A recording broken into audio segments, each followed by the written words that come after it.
You know, a few weeks ago, sinabi ko po that we need to come home to repentance. Kapag sinabing repentance, napaka-importante po ng repentance po sa pagbabalik sa Diyos. Amen? Last week, si Ate Ali naman, he talked about coming home to God's presence. Amen? And so the Father is looking for true worshipers. God is looking for worshipers who will worship Him in spirit and in truth. And so today po, let's all come home to God's purpose. Kaya ang title po ng sermon po natin today is, Come Home to My Purpose. Basahin nyo nga po sabay-sabay. 1, 2, 3, go.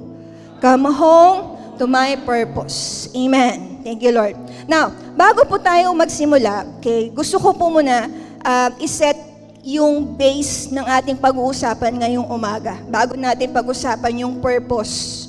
Sabi mga purpose. Sa Tagalog, layunin. Amen? So lahat po ng tao, every person alive, darating talaga yung punto po ng buhay na magtatanong, bakit ako nabubuhay? Why do I exist? Does my life really matter? Tinatanong natin yan. Bakit ako nabubuhay? Bakit ako binuhay ng Panginoon? Bakit ako nag-e-exist? Those questions are what? Those questions are normal. Madalas po nating tanungin yon. Tinatanong natin yan sa ating sarili. Now, nung iniligtas po tayo ng Panginoon, when God first saved us, He did not save us, okay, to just rescue us from sin. Okay? Hindi po tayo niligtas ng ating Diyos para lang po iligtas tayo sa impyerno. Amen? Hindi ka lang niligtas ng Panginoon para makaiwas ka sa galit ng Diyos or maiwasan mo ang galit ng Panginoon. Kasi maraming tao iniisip po nila na ang kaligtasan or yung salvation po nila ay ending ng journey. Once I am saved, tapos na. End of journey na yan. Hindi po. Kasi sa Panginoon, ang salvation po is just the beginning. Sabi mo, beginning. Tama? Nung nisave tayo ni Lord, nung niligtas tayo ng Panginoon, yun ang simula ng journey natin. Hindi po yun katapusan. That is the beginning of our journey. Kaya nung niligtas ka, sana hindi natin naisip o hindi sana natin thinking, save na ako, tapos na eh. Hindi na ako mapupunta ng hell. That's it. No. That is the beginning of journey. Kasi kaya tayo niligtas ng Diyos, kasi gusto tayong gawing kasangkapan ng Diyos sa dakilang plano niya. You say amen? Amen? Every person asks this question at some point, bakit ako naririto? Ano ba ang layunin ng aking buhay? Does my life really matter? You know, those questions are so important. Kailangan nating maintindihan, bakit tayo nabubuhay? Why do we exist? Do you agree? Kasi why? Purpose is never discovered in what we achieve. Do you agree? It is discovered in the one who created us. Do you agree? Ang daming tao, they spent their whole life, what? Chasing success. Hinahabol ang wealth, hinahabol ang popularity, hinahabol ang comfort, believing that these things will give them meaning. Akala ng marami, pag hinabol ko yung pastora, pag ito, in-achieve ko tong bagay na to, it will give me meaning. Bibigyan niya ako ng kahulugan. But you know, yet after achieving everything, ang daming tao, they still feel empty. Sabi mo, empty. Bakit? Kasi the more na napapalayo po tayo dun sa purpose natin, dun sa totoong layunin po ng ating buhay, nagiging magulo, mas nagiging confusing, nakakalito, malilito ka sa maraming bagay. Darating yung point sa buhay na mako-confuse ng tao, nabubuhay lang ba ako para magtrabaho, tapos magbayad ng mga bills? Nabubuhay lang ba ako para magtrabaho, tapos magwaldas? Nabubuhay lang ba ako para gumising, magtrabaho, umuwi, matulog? Gumising, umuwi, magtrabaho, matulog? Ganun lang ba ang buhay, tapos mamatay? Di ba nakaka-confuse? Kung ganun ang klase po ng buhay, walang meaning doon. Life will never make sense without God. Do you agree? Because God is the one who created us. We can only discover our purpose in God because He is the one who created us. Say amen. You know, sa Bible, there's this one person whom God made so much turnaround. Etong mamang pag-uusapan natin, binaligtad din ng Diyos ang buhay niya. Binigyan siya ng purpose ni Lord. Sabi mo purpose. Kaya lang, yung mama na pag-uusapan natin ngayong umaga, mayabang. Yung mama na yon, matigas ang ulo, hindi marunong sumunod, reklamador, at may sariling plano. Merong mga sariling desisyon. But in spite of what God's called to him, in spite of God's purpose in his life, ang ginawa ng mama, tumakbo. Kaya ang tawag po namin sa kanya, running man eh. But in all his running, sa lahat po ng kanyang pagtakbo, sa lahat po ng kanyang pag-iwas, God made finally a turn around in his life. Binaligtad ni Lord ang buhay niya. And he was swallowed by a big fish. Sino yan? Sino? Sino? Bato? Sino yung nilunok ng isda? Anong bato? Si Darna? Sino bibigyan ko ng GCash? Sino? Si Jonah. Ang galing ni Lua, may GCash yan. He is Jonah. Amen?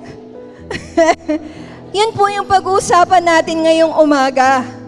Amen? And the story, tingin sa akin, it reminds us, i-remind tayo ng kwento na ito na pwede kang tumakbo.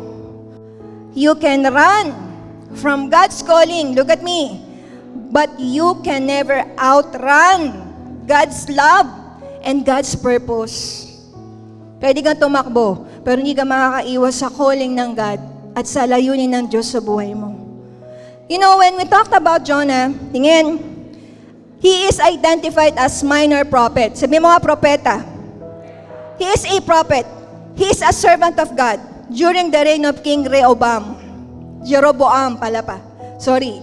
Now, si Jonah po, kinumission ni Lord. Jonah, you need to convey a message to Assyrian capital of Nineveh. Amen? Pero during that time, are you listening? Makapangyarihan po ang Assyrian. Brutal po sila. Sabihin mo, brutal. Wala silang puso. Alam niyo kung bakit? Baka sila nasabing brutal at walang puso kasi binabalatan nila ng buhay ang alipin nila. Hello? And that time, nagsisimula na pong sakupin yung north-east side ng Israel, ng mga Assyrian. So ngayon, ang commissioning ngayon ng Diyos kay Jonah, pumunta ka sa kanila. Sabi ni Jonah, ano? Unang prophetic activity na pinagawa ng Panginoon sa kanya, eto, chapter 1 verse 2, sabi sa kanya, arise and go. Go to the Nineveh, that great city, and cry out against it, for their wickedness has come up before me. So, ang instruction ni Lord sa kanya, God just told him to go. Sabi mo, go. Saan daw? Sa Nineveh. And the next thing, tingin, that Jonah did was 180 degree ang ginawa ni Jonah. So instead of going east, ang ginawa ni Jonah, nag-board siya ng ship going west. Verse 3, tingnan natin. But Jonah ran away from the Lord and headed for Tarshish. He went down to Joppa, where he found a ship bound for that port. After paying the fare, he went aboard and sailed for Tarshish to flee from God. Ansel. Amen? Question. Bakit tumakas si Jonah? Why Jonah fled? Tingin. Una, bakit siya tumakas? Because Jonah finds it difficult. Tama? Ikaw ba naman eh? Sabi nga, brutal sila eh. Sabi nga, wala silang puso eh. So, Lord, mahirap yung pinapagawa mo sa akin. Amen? Baka pati ako, balatan nila ako ng buhay. Amen? So sa Kanya, masasamang tao to. Lord, wag na sa kanila. Pero hindi lang yun ang rason niya, bakit siya umiwas? Bakit siya tumakbo? Number 2, tingin. Because for him, saving the Assyrians, saving these people is unreasonable. Sabi niya, bakit pa natin patatagalin ang buhay ng mga yan? Bakit pa natin ipapakilala ang Diyos sa mga taong yan? Ang dapat sa kanila, mamatay. Yan ang number 2 na reason niya. That's why he went the opposite direction. Turin mo, sa verse 4 to sabi, then the Lord sent a great wind on the sea. Eto na, nakasakay ngayon yung mama sa ship. And the Lord, sino nagpadala ng great wind? Sino? Si Lord. The Lord sent great wind on the sea, and such a violent storm arose that the ship threatened to break up. Are you listening? So nagkakagulo ngayon sila doon sa loob ng ship. Alam ng mga crew, alam din ni Jonah, alam nila na si Jonah ang dahilan. Kaya itinapon nila si Jonah sa dagat. Nagpatapon din si Jonah sa dagat. Verse 17, now, the Lord provided a huge fish to swallow Jonah. And Jonah was in the belly of the fish. Ilang araw? 3 days and 3 nights. Grabing staycation na nangyari sa kanya. Amen? Now, tingin. Tingin sa akin. Amen? This story reminds us, totoo, pwede kang tumakbo sa Panginoon. But you can never outrun from God. Kasi in His command, pwede niya pong i-overturn lahat ng bagay. Magawa lang ang layunin niya. Do you agree? Kahit anong takbo mo, pwede kang tumakbo pero hindi ka makakatakas sa Diyos. Sabi mo sa katabi mo, hindi ka makakatakas. Tama? Walang takas to, mga kapatid. We can run, but we can never outrun God's love. Kung matigas ang ulo mo, mas matigas ang ulo ng Diyos. Kung pasaway ka, mas pasaway si Lord. Amen? You can never outrun God's purpose in your life. What can we learn from this man? About coming home to God's purpose. Bigyan ko kayo ng 4. Are you ready? Say amen. Number 1 is this. Let's all read. God has a unique purpose for every life. Again, one more. Let's all read. God has a unique purpose for every life. Now, eto po, gawin yung personal. Merong unique na purpose ang Diyos sa aking buhay. That's number 1. Bakit hindi ako makakatakas dun sa layunin ng Panginoon sa buhay ko? Kasi bakit una, meron siyang unique na purpose sa buhay ko eh. Amen? Ang chief end ng tao, sabi ni Ale last week, ang chief end ng tao is to glorify God. Ano ending ng tao? Ang ending ng tao, magbigay ng kapurihan sa Diyos eh. That's why the ultimate goal of life, ibig sabihin, the very purpose of life is to bring Him glory. Tama? Yun ang dahilan why we exist. We exist for God. Because God created us for Himself. Amen? Sa isip po ng tao, o sa isip po ng Diyos, may purpose ang bawat buhay. Sa isip ng Diyos, may reason ang bawat existence. Do you agree? Kaya wala pong aksidente. Wala pong pagkakamali lang. Lahat tayo, workmanship po tayo. We are created with intention. Ibig sabihin, nung ginagawa tayo ng Panginoon, may intensyong maganda ang Diyos sa atin. At binigyan niya ang bawat believer ng gifts, binigyan niya ang bawat believer ng opportunities, ng influence, para mag-glorify natin siya at ma-bless natin ang ibang tao. Tingnan niyo po itong picture na to. The hammer is designed to drive nails. Si hammer, para po yan sa pako. Amen? Yung flashlight, designed yan para magbigay ng ilaw. Tama? Saan ginagamit ang hammer? Sa pako. Anong trabaho ng flashlight? Magbigay ng ilaw. Pag ang isang bagay po ay ginamit natin outside its purpose. Halimbawa, yung hammer ginamit ko sa ibang bagay. 'Di ba? Ano nangyayari? Nagiging ineffective siya. Ba, ginamit ko to panlaba.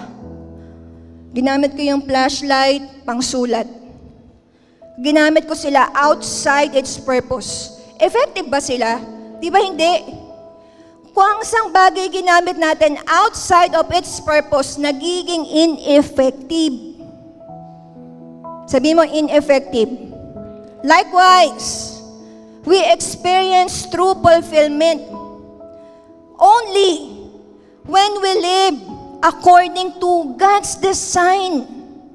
Magiging effective lang tayo, magiging fulfilled lang yung buhay natin kapag ginamit natin to according to God's design in us. Nakakuha? God has a unique purpose. May purpose ang Panginoon sa buhay mo. Hindi ka magiging fulfilled hanggat hindi mo ginagawa yun. Tama? You say amen. It's only when we live according to God's design. Dinesign ba ni Lord na wasakin mo ang buhay mo sa droga? Dinesign ba ng Diyos na wasakin mo ang buhay mo sa paggawa ng masama? Di ba hindi naman? Dinesign ng Diyos ang buhay natin para sa Kanya eh. And we will never be truly fulfilled unless we live according to God's design in us.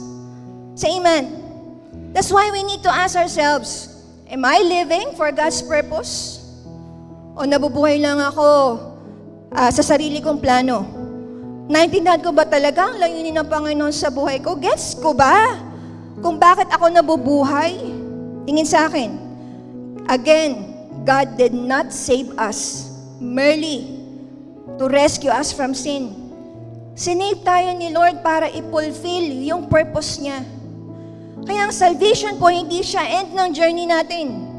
Tingin, ang salvation po is just the beginning. Hindi tayo niligtas para makaiwas po tayo sa impyerno. Hindi tayo nililigtas ni Lord para wag tayong maparusahan ng kamatayan. No. Iniligtas tayo ng God. Tingin, para gawing kasangkapan para sa kanyang dakilang plano. Amen?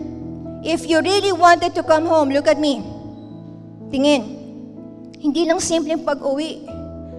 Hindi lang simpleng lapit sa Panginoon kapag nasugatan ka, kapag pagod ka, kapag may kailangan ka.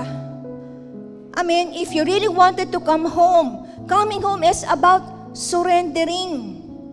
Coming home is about surrendering our whole lives to God.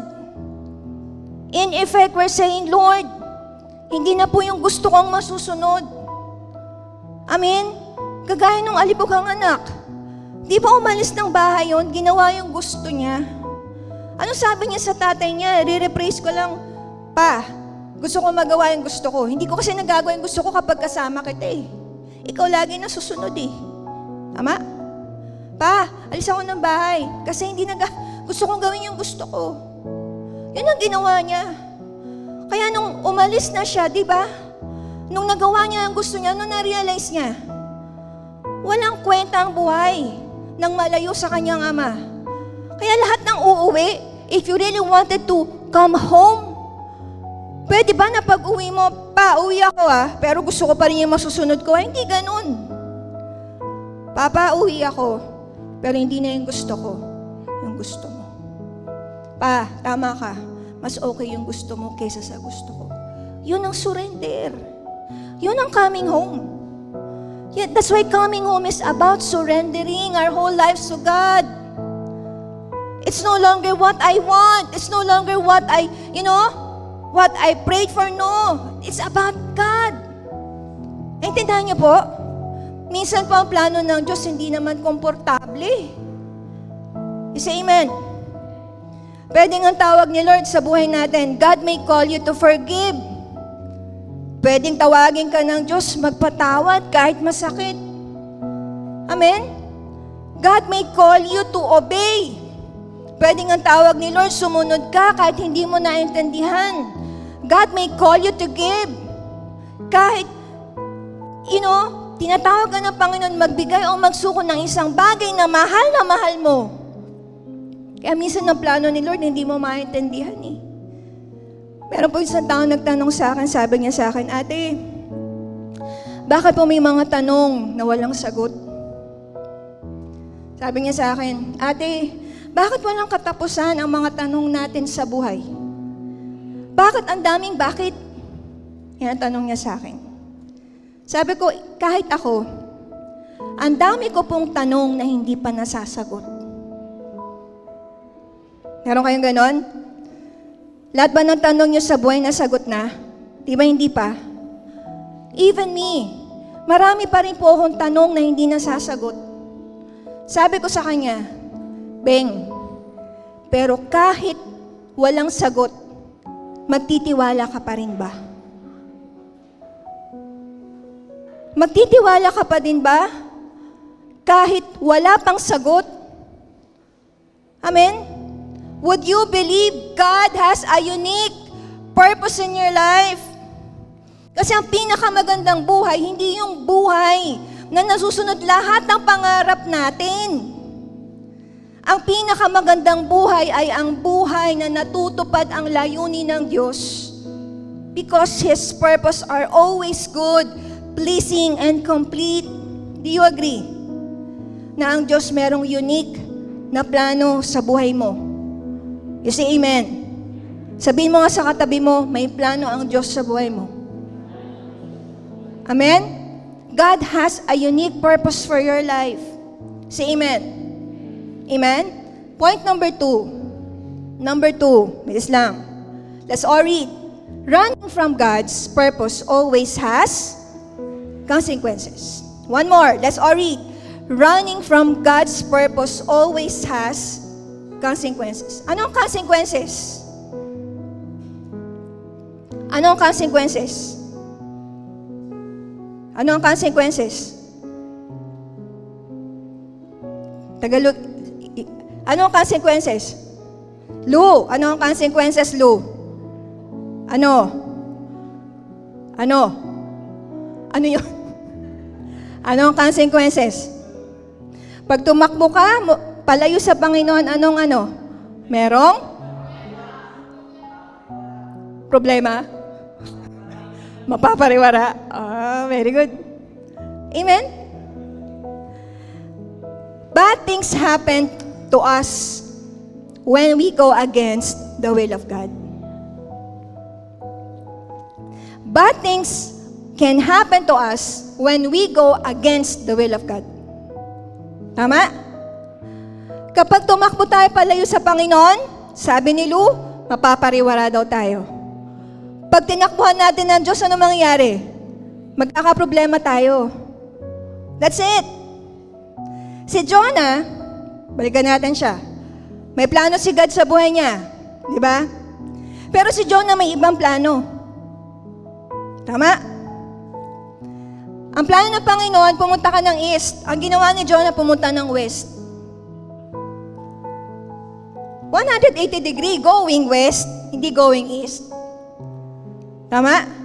Kung ang Diyos may plano sa isang tao, He will either fulfill His plan or He will simply roll over that person to accomplish what He already planned in the beginning.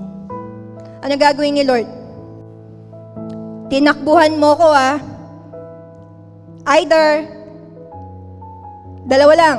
Sige, may plano ako sa'yo, dalawa lang pwede mong gawin. Gawin yung plano ko, or i-roll over kita. So the reason why Jonah ran from God's will, it's because feeling ni Jonah, Lord, hindi okay yung plano mo. Mas okay yung plano ko. Feeling ni Jonah, he had better plan. Tama? So anong ginawa ni Lord? Bad things can happen to us when we go against the will of God. Ano nangyari? Hindi ba? nagpadala ang Diyos? Sa verse, di ba? The Lord sent. Sino nagpadala? Si Lord. The Lord sent severe wind, severe storm. Sabi ni Jonah, "Hey Lord, I had better plan." Anong ginawa ni God? Nagpadala ng storm, nagpadala ng wind, nagpadala ng violent wind. Amen? Tapos, yung mga sailors na nakasama niya, amen? He prepared the sailors to cast lot. Yun ang ginawa ni Lord. Nung nagkakagulo na, ang sabi na yun ng mga sailors kay Jonah, "What have you done?" Tama? He prepared fish to swallow him. Ano ginawa ng Panginoon? Ni-roll over si Jonah for 3 days and 3 nights. Amen? Say amen. Tingin sa akin. Tingin sa akin. Sometimes we experience the natural consequences of our disobedience. Do you agree? Na kapag pasaway tayo, may consequences yung pagiging pasaway natin. Youth, makinig. Totoo ba? Na kapag pasaway tayo, may consequences yung pagiging pasaway natin? Do you agree? Pero si Lord, anong gagawin? I-roll over ka eh. Hindi nag-enjoy si Lord na parusahan ka. God allows circumstances to redirect us back to Him. Tama? Now, Jonah is clear example. Imbes na papuntang east, papunta ng west, he ran the opposite direction. Anong consequence yung ginawa niya? The more na, the farther he ran from God's will, the more chaos followed. Tama? The problem was never Nineveh. The problem was Jonah's disobedience. And the same principle applies to us today. Look at me. Tingin. Pag nag-resist tayo sa direksyon ng Diyos sa buhay natin, it will create struggles. It will create delays. And sometimes, it will affect people around us. Tama? God calls us to forgive. Tinawag ka ni Lord, "Anak, tinatawag kita, magpatawad ka na." Pero anong ginawa natin? Instead of doing this, we do this. God called you to forgive. And then what? You hold bitterness. God calls us to serve, but we choose comfort. God calls us to share the gospel, but we remain silent. Tama? Pero ang puso ng Panginoon redemptive eh. Kahit pasaway tayo, gusto pa din ng Panginoon i-redeem ang tao. Gusto pa rin niya tayong i-redeem. Kahit mali ang nilalakaran natin, gusto ng Panginoon ibalik pa rin tayo sa tamang daan. By what? Gaya na ginawa niya na kay Jonah. By sending storms. By sending storms in life. Sabi mo, storms. Amen? Tingin. Bakit? Kaya yung mga storms po natin, yung mga struggles natin, yung mga chaos natin, hindi lang sila consequences. Huwag lang natin silang tingnan as consequences ng mga maling nagawa natin. It is redirection from God. Tingin. Tama? It is redirection.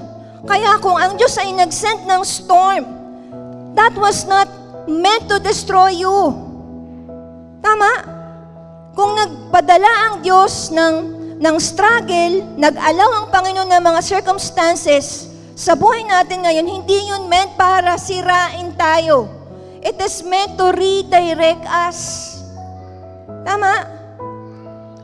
And that's why the safest place, it's not where life is easiest. Do you agree? The safest place is at the center of God's will. Pag nandun tayo sa loob ng kalooban ng Panginoon, That is the safest place ever. Do you agree? Diyan, sa loob ng will ng Diyos, may peace. Diyan may purpose. Diyan may blessing. Kaya dapat willing tayo na i-surrender lahat sa Panginoon. Amen? It is always better to surrender willingly than to be redirected through a storm. Say amen. Number 1, God has a unique purpose for every life. Pangalawa, running from God's purpose has always consequences. Pangatlo, number 3 na. Let's all read. 1, 2, 3, go. God gives second chances. One more. Let's all read. God gives second chances. Yan na. Ito ang mabuti sa Panginoon. Nagbibigay ng pangalawang pagkakataon. Jonah 3 verse 1. The word of the Lord came to Jonah a second time. The word of the Lord came to Jonah a second time. You know, I think this is one of the most encouraging verses in Scripture that I have read, that God spoke again to Jonah. Yung word na second time. Yung word na again. Biruin mo, kahit palpak yung tao, kahit deliberate yung ginawa niya, pero ang Panginoon nagbigay pa rin ng second chance. Kinausap pa rin siya ni Lord ulit. Sabi mo ulit. Amen? That's why, tingin sa akin, church. Tingin. Failure is not the end of your story. Your past doesn't cancel God's calling. Yung failure natin pwedeng mag-iwan ng pilat. Pero hindi yan ang final word sa buhay natin. Yung isang pagkakamali, yung isang bad decision, even season of running from God, may mga ganong season ng buhay eh. Tumatakbo tayo sa Panginoon, palayo. Amen? That cannot erase the purpose He has placed in our lives. Pero mo si Jonah nagkamali na eh. Biruin mo si Jonah nag-disobey na sa Panginoon eh. Biruin mo, he ran the opposite direction. Pero tingin sa akin, but God did not replace him. God did not replace him. Hindi siya pinalitan. God pursued him. God corrected him. God restored him. Anong ginawa ni Lord? Nagbigay ng another opportunity to obey. Binigyan siya ni Lord ng second chance. At yun ang puso ng Diyos. Hindi siya naghahanap ng perfection. Because we cannot be perfect. God is looking for surrendered people. Yun ang hanap ng Panginoon. Amen? Kaya yung palya natin, yung palpak po natin, yung nakaraan po natin, that doesn't cancel God's calling in your life. Pwede kang tumakbo pero hindi mo matatakasan ang layunin ng Panginoon sa iyong buhay. Say amen. You know, wala po sa plano ko ang magpastor. Wala po sa plano ko ang mag-lead ng church. Iba ang gusto ko eh. I came also to a point that I walk away from God's will. Dahil ayaw ko nung gusto niya. Ang gusto ko yung gusto ko. I tried to make all my plans happen. Pinilit ko yung plano ko. Pinilit ko sa Panginoon. Lord, ito yung gusto ko. Please, ito yung gawin natin. Pinilit ko sa Panginoon. You know what happened? Patong na pagkakamali. I did also many bad choices. Niregret ko po yan. Dinaanan ko din yung consequences. I also missed many opportunities because of my disobedience. And yung disobedience na yun, it causes delays in life. Do you agree? Na kapag nagdi-disobey tayo sa Panginoon, dine-delay natin yung magagandang bagay na dapat nangyayari sa ating buhay. Amen? I had this season of my life that was so dark. Mga dark season ng buhay. Until finally, Sumuko ako sa Panginoon, sabi ko, Lord, suko na talaga. Ang dami ko pong pagkakamali. I'm no longer worthy. God, iba na lang tawagin mo. Mas maraming mas mabait, mas magaling, mas mahusay. Disqualify mo na ako, Panginoon. But you know, my failures are not the end of my story. My past doesn't cancel God's calling in my life. Hindi niya kinancel yung calling. Hindi niya kinancel yung purpose. Ang ginawa ni Lord, nire-write niya yung story ko. Binura niya yung nakaraan. Kasi parang walang nangyari. Yun ang ginagawa ni Lord. Kaya ang grace ni Lord, God's grace is greater than our mistakes. Basta willing tayo mag-repent, basta willing tayo magbago ng buhay, God can rewrite your story. Amen? You say amen. Kaya ang second chance doesn't erase the past. Yung second chance na binibigay ng Lord, binibigyan ka ng pagkakataon ng Diyos na sumunod sa Kanya. God is giving you the opportunity to obey Him today. Pangalawang pagkakataon na makasunod sa Diyos. Sinong gusto nun? Lord, bigyan mo pa ako ng pangalawang pagkakataon makasunod sa'yo. Lord, bigyan mo pa ako ng pagkakataon pangalawa na magawa yung layunin mo sa buhay ko. Because our God is a God of second chances. Although ang Diyos natin, He is a God of second chances, but don't waste the second chance He gives. Huwag natin sayangin yung mga pagkakataon na ibinibigay niya po sa atin. You say amen. What's number 1? God has a unique purpose in every life. Pangalawa, running from God has always consequences. Number 3. What's number 3? Our God. Ano yung number 3? Ano yung number 3? What's number 3? God gives second chance. Number 4, last, nasamaan ako ng banda. May nakukuha po kayo. Say amen. What's again number 1? May unique purpose ng Panginoon sa buhay niya. Pangalawa, may consequences ang pagtakbo palayo sa Diyos. Number 3, nagbibigay ang Diyos ng second chance. Number 4, nasusundan? Number 4, let's all read. 1, 2, 3, go. When we obey God's purpose, lives are changed. Kapag sumusunod tayo sa Panginoon, may mga buhay na nababago.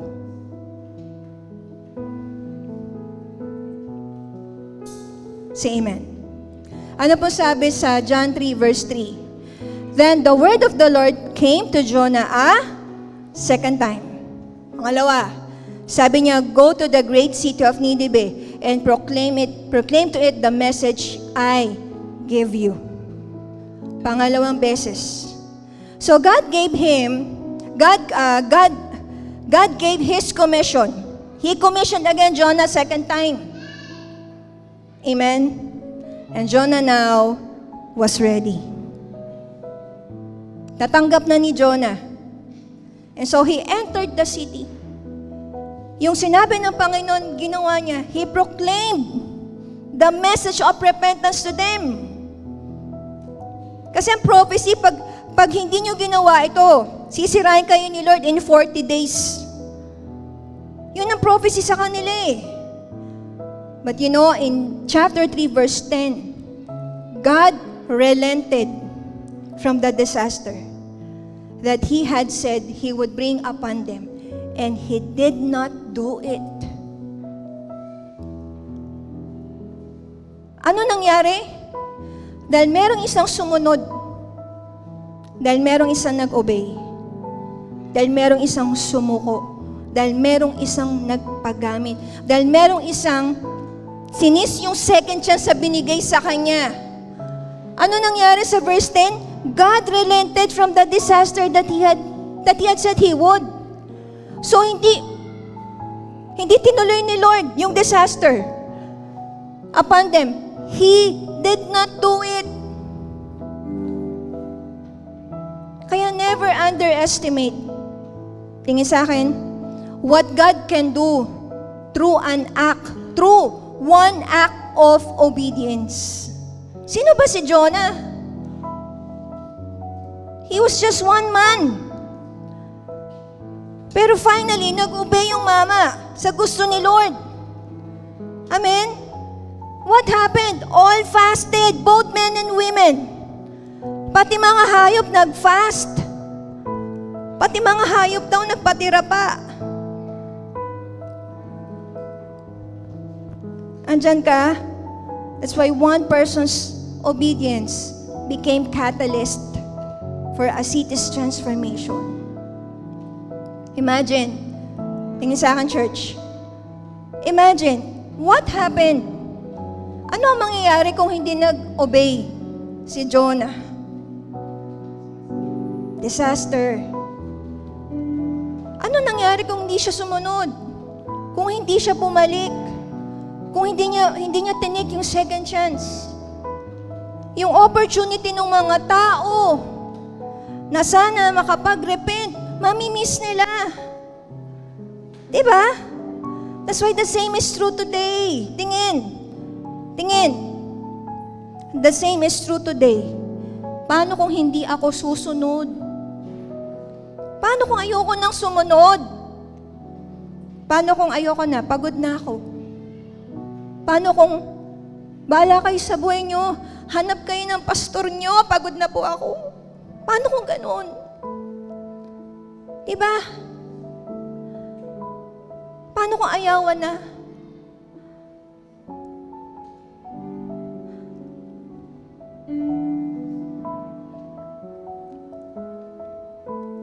Paano kung hindi tayo susunod sa calling ng God? Alam ko, iba po sa inyo, ayaw na eh. Pero sumusunod pa din, hindi ba? Kasi hindi naman natin ito ginagawa para sa atin eh. Yung pagsunod natin, this is not about you.